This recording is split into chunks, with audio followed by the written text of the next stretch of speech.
ஒரு ஒரு agent spy படம் வந்து ஒரு ஹாலிவுட் தரமான ஒரு விஷயம்.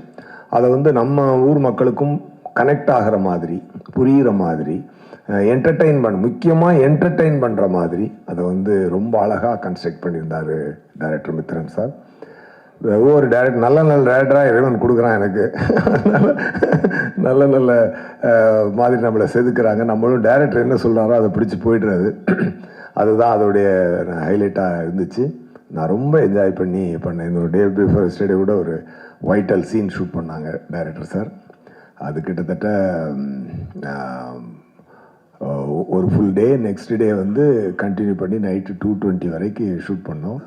யோகி பாபு சார், நான் இது கவுண்டரில் அங்கே கார்த்தி சார் எல்லாமே சேர்ந்து எக்ஸ்ட்ராடினரி சீனாக அது வந்துச்சு. அப்போ தான் எனக்கு ஒரு விஷயம் தோணுச்சு. நான் ப்ரொடியூசர் சாருக்கு அந்த ரிக்வெஸ்ட் வச்சுருக்கேன், சார் தயவு செஞ்சு இந்த படத்தை ஹிந்தியில் ஸ்ட்ரெயிட் ரிலீஸ் பண்ணுங்கள். பேன் இண்டியன் ரிலீஸ் பண்ணி மிகப்பெரிய ரெஸ்பான்ஸ் வாங்கின படங்கள் லிஸ்ட்டில் இது முக்கியமாக வந்து நிற்கும் அப்படின்ற நம்பிக்கை எனக்கு இருக்குது.